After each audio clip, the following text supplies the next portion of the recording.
Okay, guys, same deal as the last 2 days. Oh, I'm really dark today. But we're going to read through. I have about an hour, just under an hour. And we're going to start with September 22nd, 2022. This is text message day.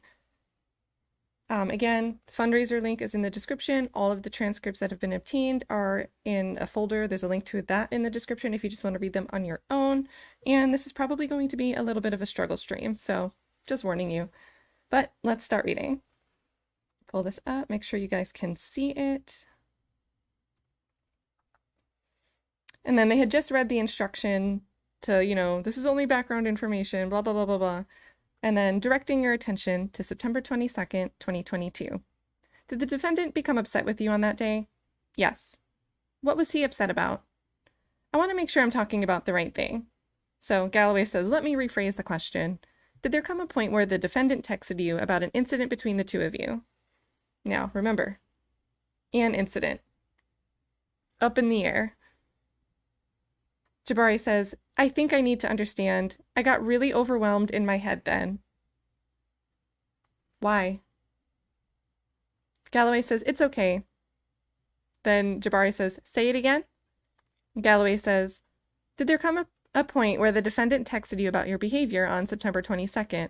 Chaudhry says, objection, leading. Galloway says, Your Honor, may we approach? They're going to try to introduce these text messages, not just to Jabbari, but they're going to want to try to publish them to the jurors. Chaudhry says, I think that the court says, all right, approach. I think leading is good here. The judge is like so favorable to the prosecution. Then they have their sidebar at the bench, and we don't have transcriptions of those. So Galloway says, Ms. Jabbari, would seeing text messages from September 22nd, 2022 refresh your recollection? Jabbari says, yes. So it's, certainly. The court, again, Ms. Jabbari, they're going to be handed to you. Look at them. When you're done, if they don't refresh your recollection, let us know that they do or don't. If they do, Ms. Galloway will take them back to you and ask you questions. The witness, yeah. Have you looked at those text messages and do they refresh your recollection? Yes. And then the court says, Ms. Galloway, which, not sure why, but then Ms. Galloway asks, did there come a time when the defendant became upset with you on September 22nd? Jabbari, yes. What was he upset with you about? He was upset about an incident. So now she's just using that language. She's just calling things an incident. He was upset at his behavior towards me. What do you remember the defendant saying to you? He said that he was a monster and that he wants to kill himself and that he's put actions in place to do so. Had the defendant made any threats like this previously? Yes. And when would the defendant make these threats? After he had been angry towards me. Did the defendant make these threats at any other time? No. What did you do in response to this? Just pled with him that he wouldn't do that. It would scare me when he would say things like, it's in place, it's in motion. So I would worry and just say, you can't say that, like, I love you. What about your mother? What about your daughter? Like, come on, don't say this, and that kind of thing. That would be. How would the conversation change after the defendant made that threat? He had, in that incident, because I knew where he was working, I said, no, you can't say this. And if it's true, who says that to somebody? And if it's true, I'm going to have to come or call someone there, I'm worried. How are you worried if you're asking if it's true? And then he would say, no, I'm fine, I'm just, yeah. He would just it would dispel. Well, I think he told you in those text messages he was getting help from someone on set or, that he could contact through the company, like some therapist paid for by the studio or something. So he wasn't just like, I'm fine, I'm not going to deal with it. After it dispelled, what happened next? Typically. So now Galloway's moving this goalpost to not just be a description of this moment, she's doing it to create that vision of a pattern. It would go back to being, I would intend to make him feel safe and loved and secure, and he would receive that. I would intend to make him feel safe and loved and secure. But you didn't. When I say I intend to do something, it either means I haven't done it yet, or I'm explaining that something in the past that I was supposed to have already have done, I had the intent to do, but I didn't do it. Or it didn't come across the right way, maybe, I guess would be fair to add in there, but I would intend to make him feel safe and loved and secure. But right here you're saying, and if it's true. So it's hard to intend to do something that you don't believe in. And then you're stating on the stand here, I would intend to make him feel safe and loved and secure, and he would receive that. He would receive your intent? I guess that makes sense because in those text messages, she does say something like, I made it clear that I want to be with you. That's your intent, is that you want to make it known that you want to be with him. Not that you believe how he's feeling or understand what he's feeling or why he's feeling that way. But anyway, I'm handing you what has been pre-marked as People's Exhibit 8 for identification purposes. And then it's shown to Jabbari. Ms. Jabbari, do you recognize this? Yes. How do you recognize it? It's the text messages between me and Jonathan. Are these a fair and accurate description of the text messages sent on September 22nd, 2022? Yes. And then people would move to admit People's Exhibit 8 for identification purposes into evidence. Any objection? Any voir dire? No, Your Honor. All right, without objection. People's 8 for identification now accepted into evidence. I ask that it be published to the jury. Officer, would you hand Mr. Jabbari the exhibit? Galloway says, could you note which text messages are yours? The blue ones. And when the defendant made the threat of suicide, what happened next? In here, yeah, I just said, please don't say this. I'm going to have to call for help. I'm sorry I didn't hug you this morning. Yeah, just said I loved him so much, and what do you mean you put this into motion? And when you say, I'm sorry I didn't hug you this morning, can you explain that to the members of the jury? Yeah, the previous night, he had got angry with me. That morning, what occurred? In the morning, I felt intimidated by him, I guess. And I didn't really want to be near him physically. And so I didn't get up as I usually would to, like, when he would go to work, like, make him a tea or give him a hug. I just kind of laid in bed. Well, you got up fast to go get breakfast when you thought he was going to break up with you. So, I mean, the effort seems to be dependent on how cushy you think your relationship is in the given moment. What was the defendant's response to you doing so? He was upset with me. How many times before this, approximately, had the defendant threatened suicide? I wouldn't know to say an exact number. That's a good way to get out of lying, is just to say, you don't know, but you can still convey to the jury that it was all the time or multiple times. But, this answer could still be once, twice, but it could give the appearance that he does it every day. Hey, Dre. I actually finally set this up where I can see the super chats as they come in, because yesterday I couldn't. So he says, thanks for grabbing the transcripts. Oh, and thank you. I mean, nobody put yourself on the struggle bus. Not saying that you'd be on the struggle bus, Dre, or anybody, but I'm so happy that people are chipping in to help get them. Honestly, I was kind of determined to get them anyway. I was just like, oh my God, this is a huge expense because New York is crazy not transparent, which really sucks. Because it would have been almost double the cost if I had ordered them within like a 48-hour turnaround too. This was like the lowest the price per page could get, and it was still the 2,500 or whatever it was. So thank you so much. And Erica, thank you so much too. I'm really excited to be reading them though, because not only is it showing us that Dani was right in the way she characterized everything, but seeing the little ways Jabbari words things. All of these likes and her cushioning language and the way she's repeated 3 times since I started reading today, 10 minutes ago. It was because he was angry with me. That's why we had a fight. Or he was angry with me. That's why we had to text each other. Or he was angry with me. That's why he would commit or threaten to commit unaliving himself. Like, seeing her words, the way she's wording things, just seals the deal for me that she ruined this man. And she was happy. And she went forward with conviction to ruin this man. Whether it's just because she wants to protect her own self from any type of litigation or bad reputation, or she really wants to get back at him, to spite him, maybe a combination of both, but she wanted to ruin this man. Like, I don't have any doubts about that at all anymore reading these. So I'm glad that we all have these in front of us. And you guys are so good at peeping some details while I'm speeding through reading them too. So it's good to have a whole crowd here looking at them. But yeah, he said, is it something that would happen frequently? It would happen after he got angry, yeah. And how did you typically react? In a similar way, just to try to talk him around me. It felt like a response to his feeling bad for what he had been like. And she's always so vague though.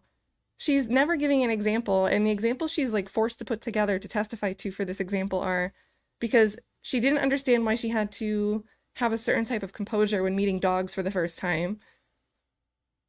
That should be common sense to anyone that's ever been on the internet and seen anyone talk about a dog attack incident.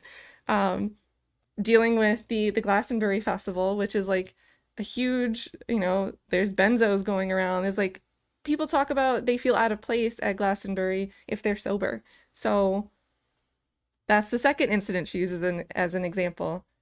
The third incident she uses is this example of the pub friend coming home and he's working at the house, but she tries to say he ended work for the day and just happened to be hanging out with his trainer to get ready for the thing that he works for physically, but that it wasn't work anymore, as if it should have been okay that she brought someone drunk into the house.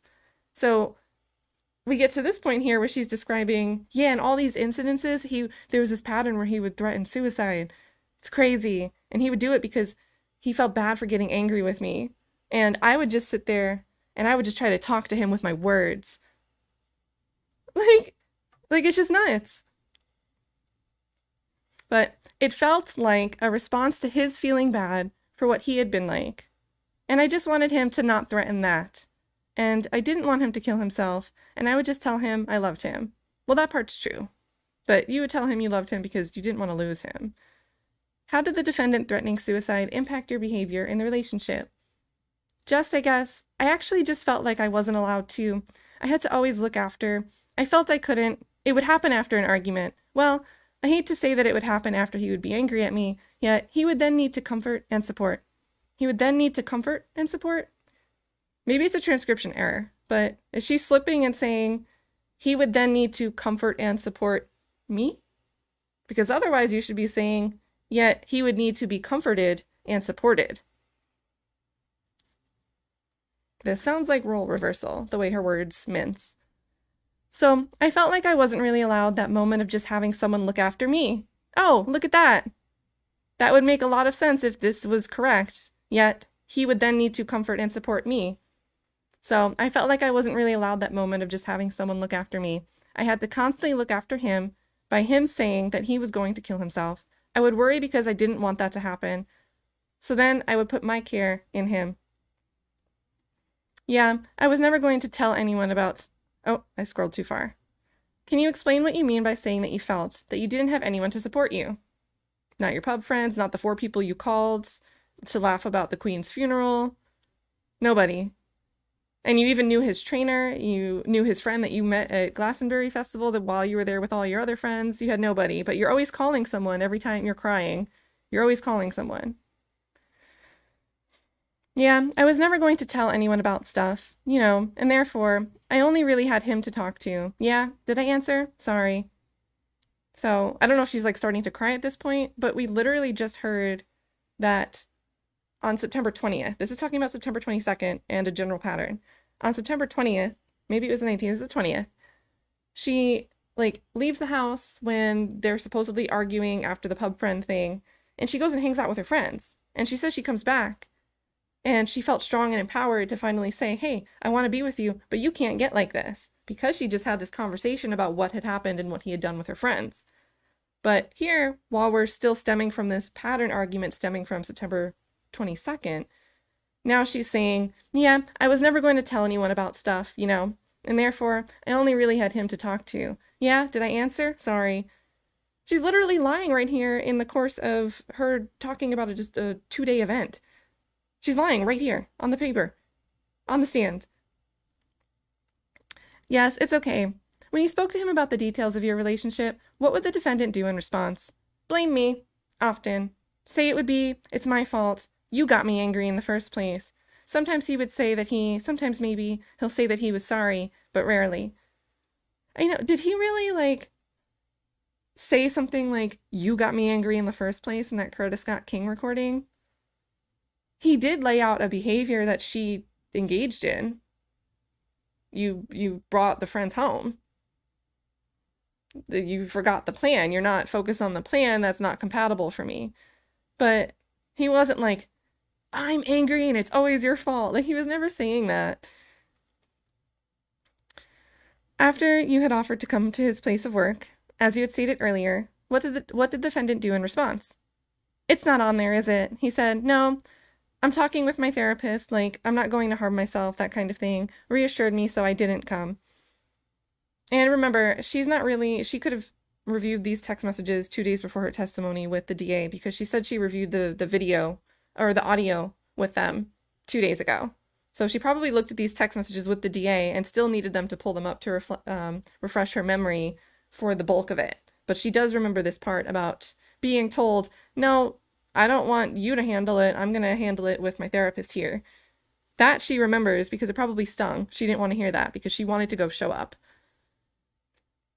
And how did the defendant's text messages speaking about you not giving him a hug and threatening suicide impact you in the relationship?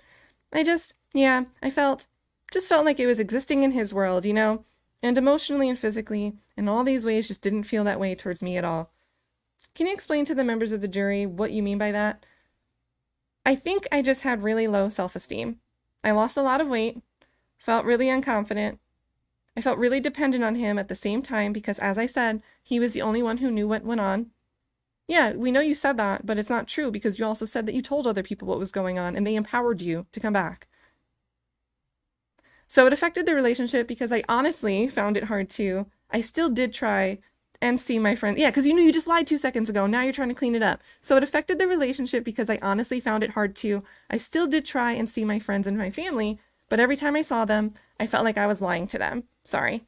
So you said that you went and talked to them about what happened and they empowered you to come back. And now you're saying you felt like you lied to them when you talked to them.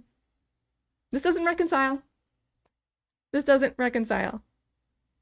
And going back to this part, I had really low self-esteem, I lost a lot of weight, felt really unconfident, and felt dependent on him at the same time. These are 4 different things that she feels like she's dealing with. You guys come up with some ideas. What are some things that can cause stuff like this? Just anything that could cause stuff like this.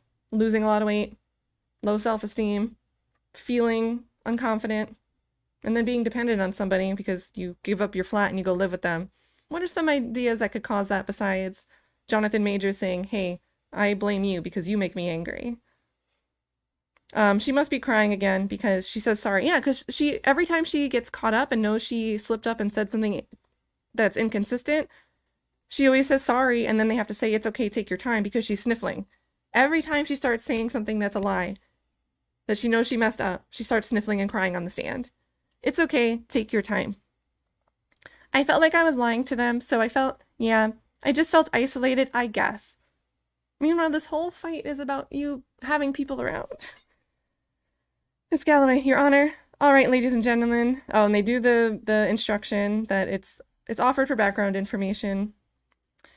Okay, and they take the exhibit down.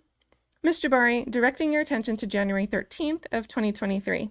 Were you in a relationship with the defendant still? Yes. How was the relationship at that point? It was good, yeah. What do you mean by that? We just had Christmas, and he spent it with my family in England, and my birthday, and he flew. We're going to find out later in testimony that he flies her friends out for her to go on this birthday trip to Maui or something like that. I think it was Maui, it might have been somewhere else. But he's paying to make sure her friends can be around her. And he's spending time with her and her family. And he had been very generous and kind with my friends. And it was really nice, yeah.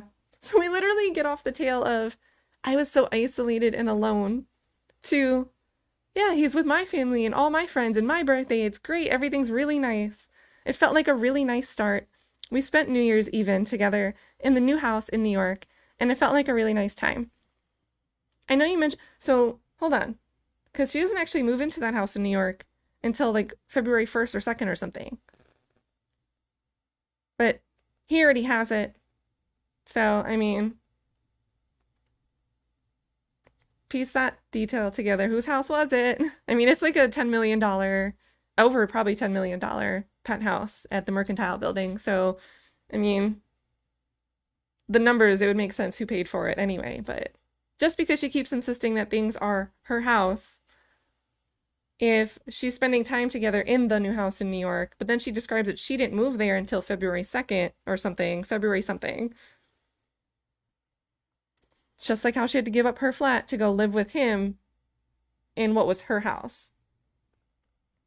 I know you mentioned your family. You said you hadn't spoken with your family about any of the issues in your relationship. Correct. Was there anyone that you did speak with about the relationship? Yes. Who is that? His manager. And why did you do so? Now, if you weren't in the stream yesterday, let me see if I can pull it up in my history quick. Okay, I have the picture here. So, remember, Priya Satyani is Jonathan Majors' manager. He might have a confidentiality NDA contract type of thing set up with her. Grace Jabbari doesn't. And these are all the people. These are just highlights, actually, of the people that Priya Satyani is connected with, that she represents in the industry. And yes, there is a Cleopatra Coleman on here, down here. Why would you go? Oh, you didn't tell anybody about anything? Why would you go tell this person? Especially if he just told you he already had someone on set helping him with his therapy. He had a therapist on the set. Why would you go and tell this person? And it's still a lie that you didn't tell your friends, because you said you told your friends and then you said you didn't tell your friends. But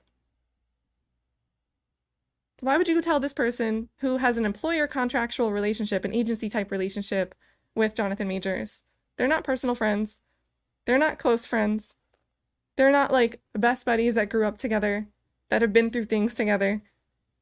This is someone that knows everybody else he has to show up and be around in the industry. And not for nothing, but she's also really pretty herself too. And they have to talk on the phone to communicate. So that could be another angle of it too. Why would Grace Jabbari go talk to this person? Where was I? All right. So, Priya Satyani. Why did you feel she was a safe person to talk to? Well, initially that kind of openness within a relationship, me and her, started because I would witness how he talked to her. So now she's asserting to the jury that Jonathan Majors is this big bad person, and she's using this story, which we have no other corroboration about, that he would talk to his manager in a big bad way. And I didn't like it. And so I would offer her support behind his back. We would have these conversations and we could make this rapport and just kind of checking in on each other. Right? They didn't produce any of that. There's nothing to corroborate this. And so when I also wanted, someone who understood his temper and how he could get. So she's using this situation that she's the only one describing about Priya Satyani to establish to the jury, to convey to the jury, someone else thinks he has a temper problem too. Like all the other things as well, like kind and loving, and so they bond that they'd sit there bonding together that, he has a temper, but he's so kind and loving too. Like these there's no way these conversations were happening. Like they weren't sitting there best buddying all day. Whereas, so you could tell someone and they just listen to the bad things. Whereas I think with Priya, she sees all sides of him like I did. And there was a connection there with that. Well, she didn't show up to testify for you. What was the goal of being able to speak with Priya? I wanted him to get support for his temper. Did the defendant learn about your conversations with Ms. Satyani? Yes. What happened after he learned about that? He was angry at me that I told her. Can you explain that to the members of the jury? Yeah, he had told me that he had been open with her about our relationship and things that went on, so I felt safe to tell her. Turns out, when I told her, she had no idea. Now that goes back to me saying, she's cute. And she knows all these other people that he might be dealing with. If he was messing with someone else in Hollywood, could be someone that she would know. So, your man's on the phone with someone for a work-employer relationship. There are females out here that will go and try to be buddy-buddy with that person just to make sure you're always at arm's length from their man. And I think that's what was going on here. At least in the early stages, I think she went even further to weaponize Priya Satyani against him. And I don't know if Priya Satyani really bit the apple, but she didn't peep the bullshit right away if she even ever had conversations with this girl, and didn't curb them right when they started. So, benefit of the doubt there. I don't know that Priya Satyani was like working in a conspiratorial way with Jonathan Majors at all. I'm not suggesting that. But if Grace Jabbari was reaching out to her to buddy chat and she didn't curb it, and maybe she did, but if she didn't curb it, she probably should have peeped that bullshit, as especially someone in her position. She's well respected. She's working for Management 360, with celebrities, sensitivity, confidentiality. I would be shocked if she didn't curb the bullshit as soon as it was apparent to anyone with a brain. So, but maybe she didn't. Maybe she did. But yeah, so she's mad because she's telling us here, Jabbari's telling us here, turns out she had no idea about our relationship. She might be dressing this up to be talking about the specific detail of their relationship, but she could also just be generally upset that Priya Satyani didn't really know how serious and committed their relationship was. There could have been issues at this point in time that she wanted to communicate with Priya about things about how she was going to be moving into this new penthouse apartment in New York, and Priya wasn't aware that she was going to need to have arranged her things to come out there, which could imply to Jabbari, oh, Jonathan Majors isn't that committed to having me come live with him, because we're only visiting there on New Year's Eve. And then I don't get to actually move in there until early February. Like February 2nd is the date sticking in my head, but it's like early February. But on January 22nd, January 22nd, we're reading about right now, this is the day that I talk to Priya, and Jonathan has to get mad at me about it because I go and talk to Priya, and Priya didn't know about our relationship, at least certain aspects of it. If I piece all those details together, I can guess why Jabbari was really upset and why Jabbari really wanted to make sure she was in communication with Priya Satyani. Priya knew all of his business dealings, maybe some of his personal dealings, and didn't know about her. And Jabbari, we've seen her say before that she wanted to be seen. So, to me, it sounds like Jabbari's making sure she's no child left behind.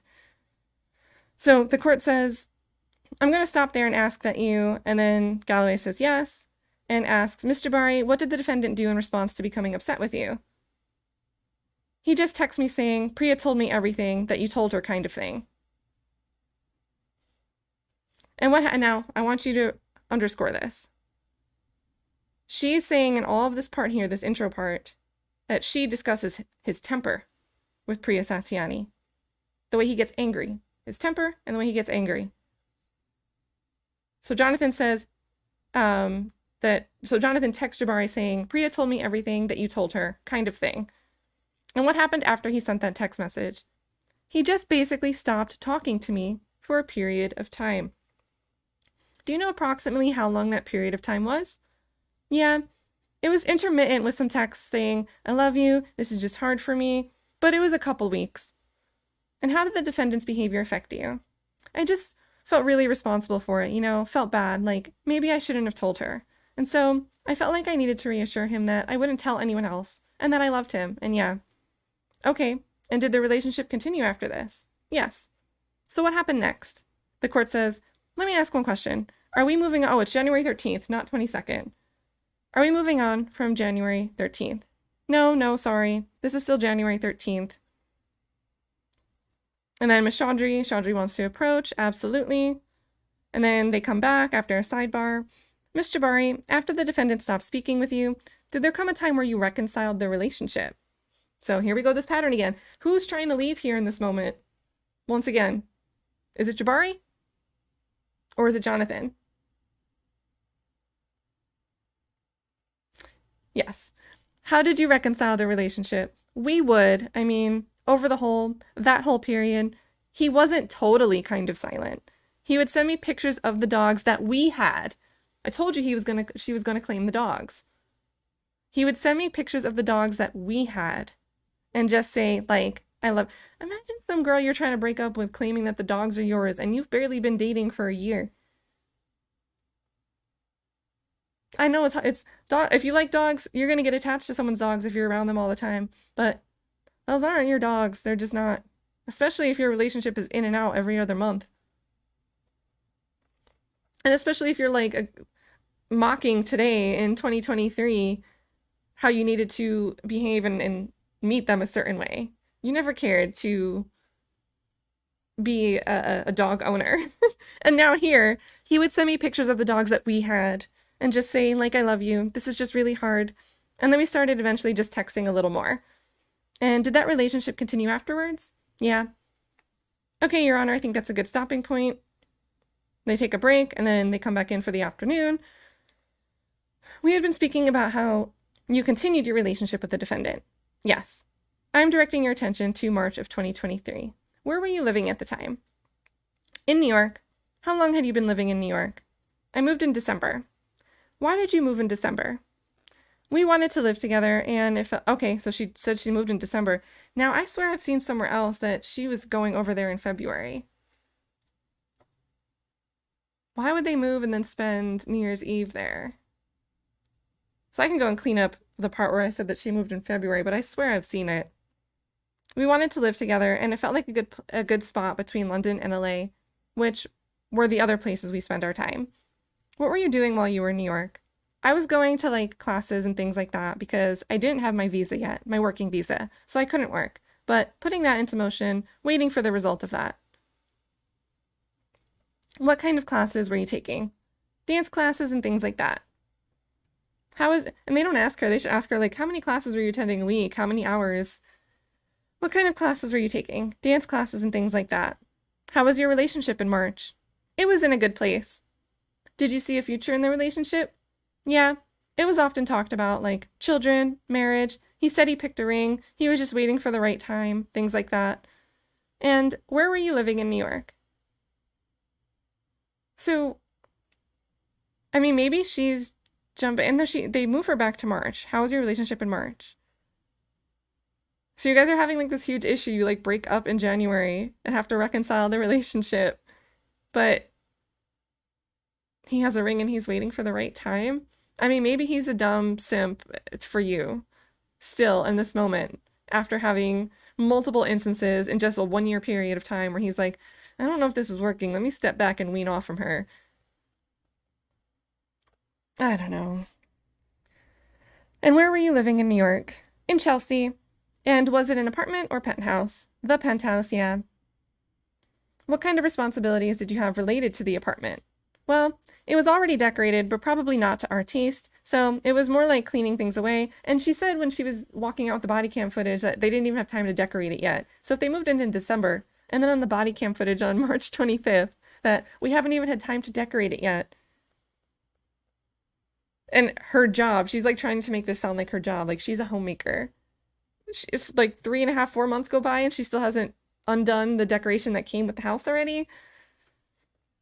But she's not working, she's just taking dance classes. But probably not to our taste. So it was more like cleaning things away, like that the landlord had left there and just putting them. There was like a shed thing on the roof that I would put the stuff we didn't want there. And then just buying things to make it look nice. Getting a coffee machine, things like that. Oh my God, such a hard day. And were those specifically things that you were in charge of? Well, because I wasn't working, yes, yeah. And because you weren't working, how did you help buy those things? Well, at the beginning, I was using my card, but then, because he was working and everything more, he said, just to take this, just have this card. This will be your card. Like, just use it for everything while you're here. Put on your Uber Eats, because I would order food for us in the evenings, or go to the supermarket, get food for us, so things like that. He wanted to take that responsibility away from me since I was not earning at all at that point. Oh yeah, so when you said you were freelancing at all, you weren't earning at all? So you weren't really even freelancing. Did he offer to do that? Yes. Objection, leading. Overruled, go ahead. What kind of things did you use this credit card for? Just everything, day-to-day things, yeah. Even to pay for the classes and stuff I went to. He said just use it as if it's your card. And to clarify, well, I don't think she would use her own card the way she's using it. And to clarify, Chelsea and Manhattan, correct? Correct. And so directing your attention to March 24th, 2023. Do you remember that day? Yes. What were your plans for that morning? Initially, we didn't really have any plans. And then he said, I canceled my morning meetings. Let's go for brunch. So we went and picked somewhere, and we walked there together in hand. It was a really nice morning. We were having brunch, like walking around the city, getting coffee, things like that. What was the mood of that morning? Really, really nice. Like, really loving and sweet. Very like, yeah, it was just a really nice day. Can you tell the members of the jury what, if any, plans you had that evening? We had been thinking about going to this play, and it was the last night. And she doesn't know the name of this play. It was the last night of a play that won a Tony Award. I'm not into Broadway, but I looked it up, and it was like everyone wanted to see it. It was hard to get tickets for. It had already been nominated for awards. And Jonathan's like, oh my God, I have this thing. I managed to get us tickets to the show. So then we made plans to do that and then found a restaurant to go to after. So that was our evening plans. When you say show, where was the show? At BAM, which is Brooklyn Academy of Music. Where were you planning on going to dinner? And this is an interesting conversation. There was a spot that I had been to a few weeks before with a friend that was nearby that I really liked. So I booked us there. It's called Walters. Do you remember what the play was? I've totally forgotten the name of it, but yeah, I can't remember the name in this moment right now. That's okay. Do you know approximately what time the play was? I think it started around 7:30. And as you were heading into the evening, what was the defendant's demeanor? In the apartment, it was just the same. Really lovely, really nice. Like he had given me this beautiful day. Like spontaneous plans, and yeah, actually very intimate day. Do I carry on? Was she about to like get into the nookie? Like, I don't know. No, that's okay. Go ahead. When we left the apartment, it was fine. But then in the elevator of our apartment, like to leave, he commented on my outfit. Now, this is all important, how she's going to characterize this elevator moment and why they are off for the rest of the evening. Just saying I had too many buttons undone and I needed to do one up. So, what did you do in response? I did it up. Did there come so you just got done being intimate, your button's not all the way buttoned up. He could have made a joke to you like, girl, we leave in the house now. Like, that's all done, we leave that upstairs. So, what did you do in response? I did it up. Did there come a time when the defendant's demeanor shifted? At that point. Why do you believe that was the case? I wasn't really sure, to be honest. I think I don't know. How could you tell the defendant's demeanor had changed? Well, it went from like holding my hand and hugging me in cold, and like he wasn't really looking at me, just something had shifted. So is this point happening in the elevator? All of this is happening in the elevator. And what did you do next? Yeah, it is. We walked through the lobby and out into the car that he had organized. You said he had organized it. Do you know how he organized it? It was either him or his manager that booked it. Well, you can call her Priya because she's your friend. Now she's just your manager for the rest of this story after you got done saying, oh, she also thinks he has a temper. Now she's just back to being the manager, Miss Manager. That would be the usual practice. And who paid for the car? He did. And had you ever ridden in that car previously? I couldn't say 100%, but similar cars. It would be a similar car service, I imagine. If not, I've never been with that driver, but the car normally would be the same car. Ms. Galloway says we'll be publishing the jury as Exhibit 5. I think this is the restaurant thing, right? Members of the jury heard stipulations about certain evidence that could come in the consent of both parties. This is part of the evidence that the parties stipulated to. So this is what the People's 5. Can all the members of the jury see this? Yes, Your Honor. We'll be playing until 1:13. Mr. Perez says, that's ADA Perez. Can you pause it? Mr. Jabbari, where was this video taken in? In the elevator, in the elevator. In the elevator of what building? In our apartment building. Do you know approximately what time this was taken at? I imagine between 6:30 and 7. Was it earlier on in the night? Yeah, it was on the way to the theater before. Okay, thank you. ADA Perez, would you pause the video? Mr. Jabbari, at this point, what occurred in the elevator? He'd commented that I needed to do my button up. Is this when you spoke earlier about the defendant's demeanor shifting? Is this the point where that did shift? Yeah, it was different from the beginning, walking in to getting to the bottom. Replay the video, please. Stop the video. And I want to go and look at that to see if his phone out at all in that video. Replay the video, please. Stop the video.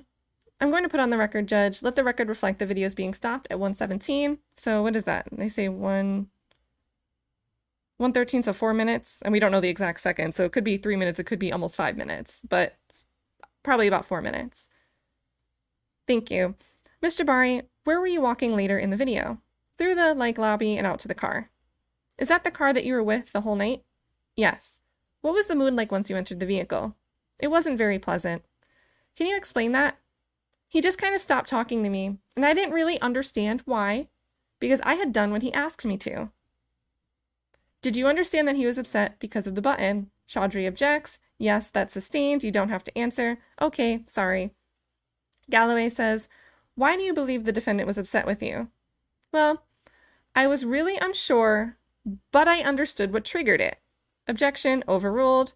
She's not She's about to answer why she's not sure. Overruled. So yeah, I knew that the only action that happened between getting in the lift, the elevator, and walking out through the car was that he had commented on that. But I had done what he said, so I was unsure as to why that put him in the mood. Did the defendant tell you why he was upset? Not at that point, no. Did there come a time when the defendant told you why he was upset? Yes. What was that reason? I asked him. I said, "What's wrong? Like, why are you not talking to me? It's just an awkward car journey." And he said, "It's your fault." I said, "Why?" And yeah. So you said why and then say, "Yeah, it's your fault." Like, come on. He just said, "It's your fault." I said, "But why?" And he said, "Because I told Priya and now she's told everyone." So all this button mess is not because of a button. He found out that Priya somehow told someone else because someone else either messaged him or Priya said something to him that gave that away. So that's why I'm wondering, like, did he check his phone before getting into the elevator, maybe during the elevator, right in that moment, sometime between brunch and them leaving to go to BAM? He saw something from Priya. Maybe it was something she mentioned to him as an afterthought after booking the ride. But yeah, but that's, so he just said, "It's your fault." I said, "But why?" He said, "Because I told Priya and now she's told everyone." And that's what he kind of said. Did he say it or did he not? And at that point, did the defendant's demeanor change? Yeah, it was just a heightened version of the kind of cold, yeah, like as if I didn't exist kind of thing. Was the defendant shouting at you? No. So how did you know he was angry? It's quite clear. It goes from very sweet, loving, affectionate to feeling like he hates you kind of. So you just know. Yeah, it's called anger and not wanting to shout at you because you're going to record it and use it against him. What did you do in response? Or you're going to text someone, you're going to text his manager that he yelled at me or something. I was quite taken aback that it was that why he was upset. So I sent him a text. So now you have to text him. So I sent him a text saying that I don't agree that she should have told. So it's Priya's fault. You sent him a text saying, "I don't agree that she should have told." Okay. And then Galloway's like, "I'll stop you there." So by the time that you arrived at the play, did the defendant, so Galloway's probably like pumping the brakes. Did the defendant's demeanor change? Slightly, yeah. He became a bit more like his performance mode, in public. There was people he knew there. How long was the car ride between Chelsea and the Brooklyn Academy of Music? Around 30 minutes. And you said he was in performance mode. Can you explain for the members of the jury what that means? Yeah, I guess just like knowing that he was being seen in that moment by peers or just public. How was your mood at the play? My mood was probably just quite neutral. I think it was, yeah, because you don't think that it was wrong for you to tell Priya anything. You think it was wrong for Priya to tell someone else because Jonathan got mad about it. But you still don't think you did anything wrong. Or don't care, and you also don't care how it affects him. So not only do you have no accountability, but you have no empathy for how something that you did, whether intentionally or not, is playing out to hurt him. Or even if you didn't do anything at all, you still have no empathy for something he's concerned about. Anyway, she says, "Just try to pretend that little moment didn't happen." So it's just a little moment. You're belittling it. You're minimizing it. Just trying to pretend that little moment didn't happen and just have a nice evening in the theater. I was about to go back to London for a while, so I just wanted us really badly to have a nice night. Yeah, because you want to leave and make sure I don't like going somewhere if my boyfriend's mad at me. Like, we got to make sure we're good before I'm gone. Like, same thing. I don't want you going anywhere if we're not on good terms. I don't even like going to sleep mad at somebody. Like, I don't like having unresolved issues, period. But for her, it's like her concern is, I don't want to be gone, and I don't have the assurance that he's not 100% committed to me. That he wants to break up once again. And yeah, it makes sense that anyone would feel that way, but she's not aware that she's the reason that there's the conflict existing. I was to go back to London for a while, so I just wanted us really badly to have a nice night. You said you were about to go back to London. What were you going to London for? For a job. And how long was that job? That job was to last 2 weeks max. Did you have transportation to get to London? Yes, yeah. When were you planning to leave for London? I believe it was the day after, not the next day, the day after. And those flights had already been booked? Yes. I'm assuming flights. Yes, yes. And when you were at the play, what, if anything, did you have to drink? We had 2 drinks, one at the beginning and one in the interval. I had wine and he had whiskey. So the whole wine thing, because that's like something that doesn't get you that messed up. And approximately how long did the play last? It was quite long. I think it was about 3 to 4 hours within that time zone. And when the play came to an end, did you feel intoxicated? No. Did the defendant appear intoxicated to you? No. What did you do next? We got to the car and we went to the restaurant. And what restaurant was that? It was Walter's. And did you have a reservation? Yeah, we did. And this is important. Sorry, I just had a bit of, yeah. We went to the restaurant, but because it was late, because we had been in the theater for a while, I called them before, I called them before. And they were like, you could see if you can make it, but if not, Jabbari says, I knew there was a restaurant, so she says that she knew what Walter's was because she had just went with a friend. In her isolated life, she had just went to this restaurant in New York with a friend that Jonathan has not been to, so she recommended this restaurant for them to go to together. This is the restaurant where she gets to chug this margarita. She recommends it to Jonathan for them to go to. But on the way there, since it's late after this play, she's like, oh, if the restaurant isn't there when we get there, I also know this place around the back. Through the back of it, which stayed open a bit later. So they were like, hey, you could always just try that. So when we got there, we went straight through the restaurant to the back. Oh, so yeah, that's why it's Kasura. I don't know the name exactly. It's like Kasura. So it's you go through Walter's, but then there's a Japanese fusion restaurant, I think, where she chugs this margarita. So maybe she'd only been to the front part before. But either case, you're the one recommending these restaurants because you went there with a friend, but you're isolated, and there's clearly alcohol there. They're known for their drinks. So we went there. We went straight, and Jonathan just goes along with it. Jonathan's happy to do your suggestions. He's not controlling your relationship and everything that you guys do. But they go straight to the back. How did you get there? In the same car. Was that the same driver? Yes. Approximately how long was the car ride? Not long, maybe 10 minutes. Were you able to get a reservation at the or a table? Yeah, there was just one free there. And what restaurant was the table free? I don't remember the name of that one, but it's Walter's is the restaurant, and then you kind of walk through, and it's kind of I don't know, maybe a Japanese restaurant. It's like Kasura something. I talked about it in one of you can Google it, Walter's Japanese restaurant in Manhattan, and it'll come right up. And what was the defendant's demeanor like at dinner? He was back to the kind of state he was in the car, kind of cold and tight. He was saying how I shouldn't have told. All right, that's sustained. You were just asked demeanor, not what he said. Sorry, it's all right. Go ahead. How did you know the defendant was acting cold? Just the kind of level of conversation.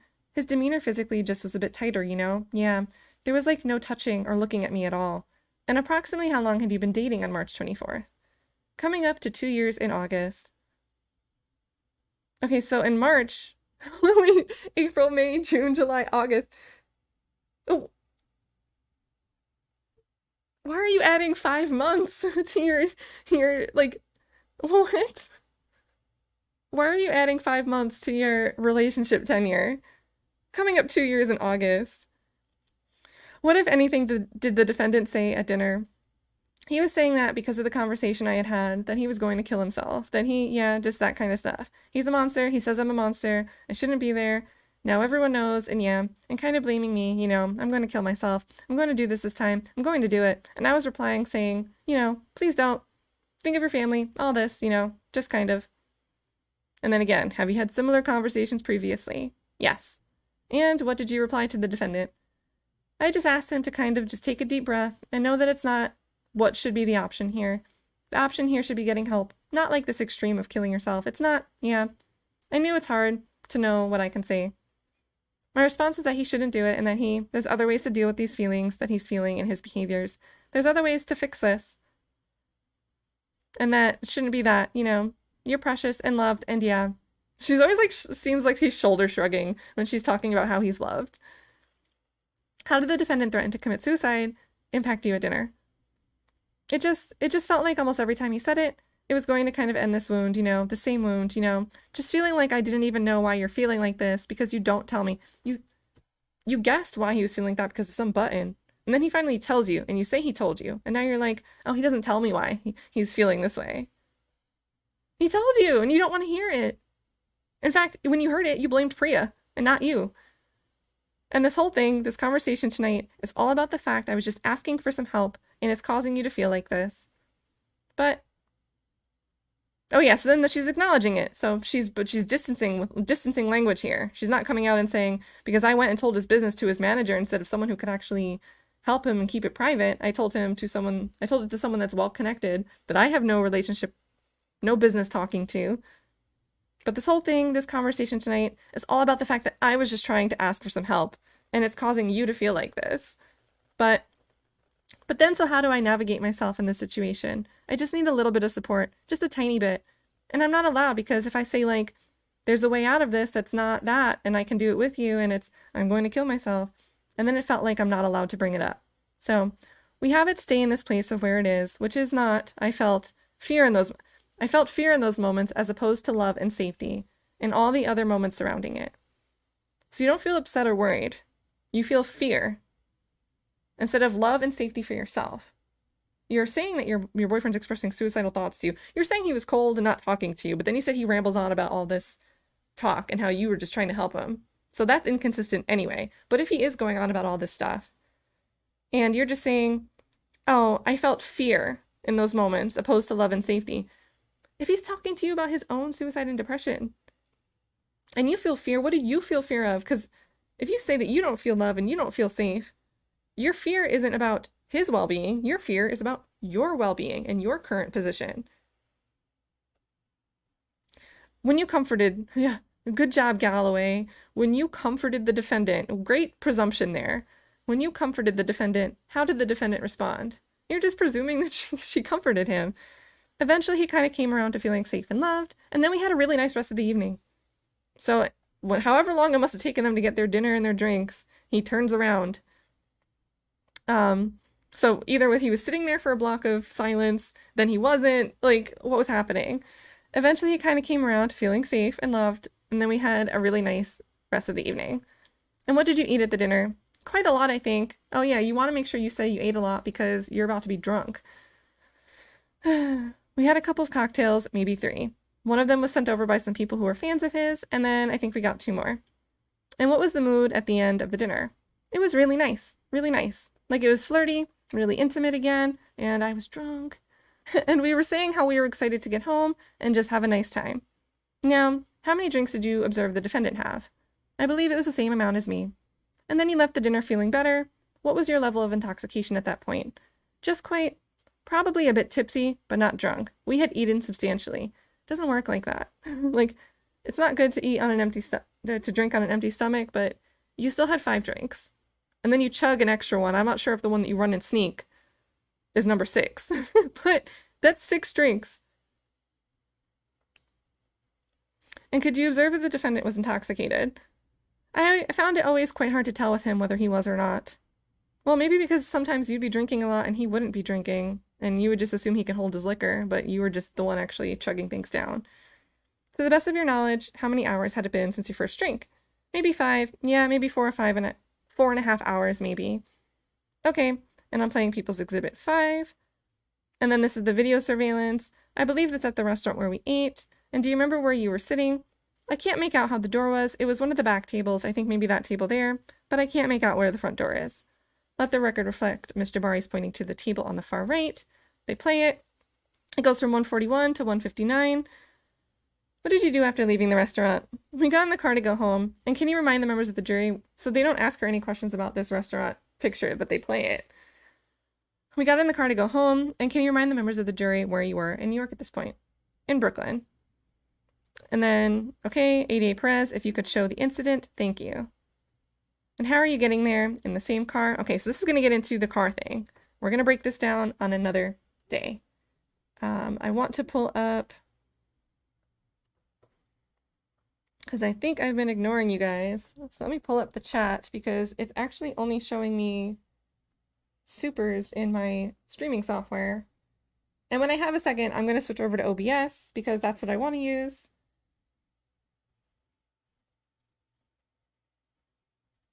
But I'm reading all of this, and this is like, we're up to the car incident. The car incident's about to happen. And I'm sitting here like, there's nothing in this relationship that looks abusive to me at all. In fact, you seem manipulative, gaslighting, controlling, delusional, like a liar, like you may have a substance abuse problem, and that you were always the one trying to make sure he could not leave you. So, but yeah, let me see what you guys are saying to see if I'm just crazy out here by myself. Well, there's a lot. Okay. Dre says, why was Disgrace making this man sound like he's the Incredible Hulk and just angry all the time? Yeah, and it just sounds like she's running around crying and yelling and using her words. And yeah, we gotta see more about Priya Satyani. And Erica says, I need to hear more about this confiding in her behind Major's back. And I don't really trust Jabbari's representation of that at face value. I don't think that there was some kind of close friendship where they were giggling and hoo-hawing at each other all day. I think she was saying that or imagining that or inflating that to convey a certain thing to the jury, to the courtroom, to justify her own belief. Because between car 2 and 3, Jonathan Majors is on the phone with Priya, and Jabbari goes up screaming because he's telling Priya S what Jabbari just did to him in the car and the chase. So I don't think that there was this great friendship. I think Jabbari was trying to win leverage there, but I don't think it was some type of girlfriend type homegirl thing. And then she cried the most over the closet footage because it showed her inconsistencies the most. Heck yeah, Juanita, that's exactly how I feel. She could not, as soon as that body cam footage was pulled up for her to listen to with the headphones, she was boohoo. She burst out of the courtroom. Jealousy, she was weeding out potential competition, sabotaging his image. I can just let this there. I mean, I think she's cute. I think she's really cute. And she's obviously successful. She's working. She's in the industry. She probably feels like looking at, and she's got some color. She's got a little bit of melanin. She's more on the line. She's more on the way of being like a Coretta Scott King than Jabbari could ever be. She's like an inch further, you know. I like the other Priya, not this one. Yeah, Flavio, I don't know. She upped and disappeared. And one simple explanation could be nothing nefarious about a character issue. Like maybe she has no hard feelings about Jonathan as a person, but she chose to put her career and her contract with this new Management 360 first. So she chose the career safety and to not risk losing the trust of her other clients, which is not, to me, that's, I would hate. I wouldn't want to do that to someone that was going to lose their livelihood, right? So I can poke at her and criticize her for that part, but at the same time, that choice doesn't mean that she chose to do something because she thinks Jonathan Majors is a bad person. So I don't think that her decision not to testify is an indication, especially not definitively, that she knows something about Jonathan Majors. So, and I haven't really seen people suggest that, really. But I'm sure people will if people start trying to poke holes at the way we're poking holes in Grace Jabbari's story. And yep, Mr. Minute says it still boggles my mind that he was found guilty. Me too. I mean, it doesn't surprise me because juries are juries, but it still sucks that it even got to a point where a jury needed to sit there and decide something. I see Satyani didn't see this as a conflict of interest. I bet they fired him so fast to cover their own ass. That's like a huge possibility to me. Either she wasn't in communication with Jabbari like that, they weren't gossiping with each other, or if it was there, even if it was just a little bit, she could have been like, oh shit, let me dip because this is my career on the line. This is all my clients on the line. Yeah, and Erica Dixon, I hope he sues the Rolling Stone at least for that stupid article. But I mean, maybe he doesn't want to deal with the discovery on that. But he has Dustin sitting in the court with him every day, the defamation lawyer he hired. So I think something's in motion there, and I don't think it's only going to be pursuing the DA. And Erica, I think sometimes when I'm on mobile, I have trouble using the @ thing to tag or reply to people commenting on YouTube. YouTube is fickle. Yep, Jonathan tried to leave her several times. Oh, and Malik, okay, so you're from Paris. That's awesome. Thanks for your great work. You are welcome. And yeah, Flavio, the dog thing pisses me off because in the beginning of her testimony on day one, she's like, oh, yeah, he had these dogs and he got mad at me because I mentioned my ex's dog. But he was really upset because she thought she could just come in guffawing and act a fool around these dogs. And that's not what you're supposed to do around dogs. And a good dog owner, especially with new dogs, is going to make sure they temper the dogs to a new person, to acclimate them to that person. And then later she has to go on and say, yeah, our dog. She sent me pictures of the dogs we had together. Girl, no.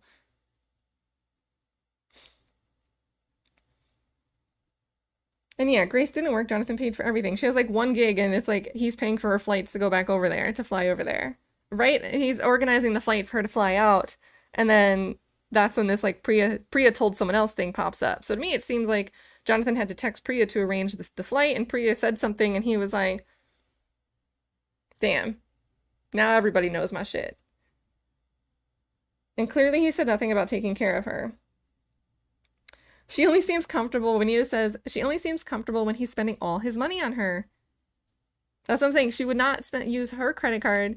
She said, oh, he told me to use the credit card like it was mine.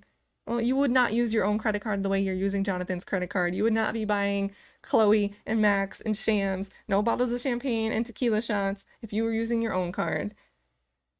So, Juanita, this woman cannot cook, clearly. Why is she always making it out that, yeah, every time she's like always saying, like, you know, I would cook, take things for the house. But then she only ever talks about picking up food, ordering food, or going out to a restaurant that she'd already been to with friends. A child in a woman's body, Erica says. Yeah. And she knew. And that's why that conversation, the plan, the Coretta Scott King recording thing bothered her so much, because that's what that conversation was about. The maturity, the choices, the aspirations that she was not matching up to.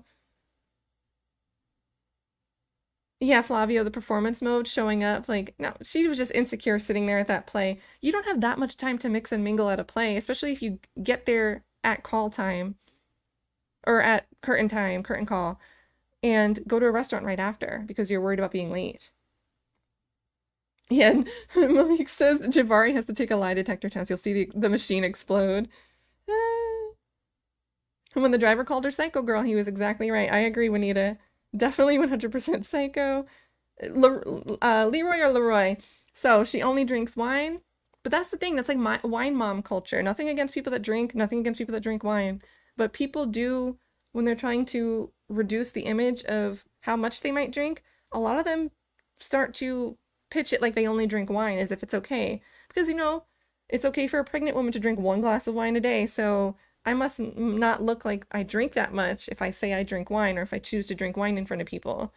There's like a real thing that people use wine as a middle ground between still getting to drink without looking like a drinker. She can't hold her drink. Yeah, she drank a lot that night. She's an alcoholic. She did not care about that man. She was more concerned that the gravy train was running out the station. Yep, her fear of her own security. Financial security, not fear of aggressive physical safety. And Malik, I agree. Jabbari never liked that man. She just wanted to like be liked by him. How can you pretend that by spying on him and recording him from the beginning, she's dishonest? No mercy. Yeah, and she had to pretend her relationship was coming up on 2 years in August, 5 months away. They weren't even together that long. Half of the things that she says Jonathan does sounds like something she would say, Dre. And Juanita, she is really dismissive of his mental health for someone who ran out crying over a self-ending boyfriend.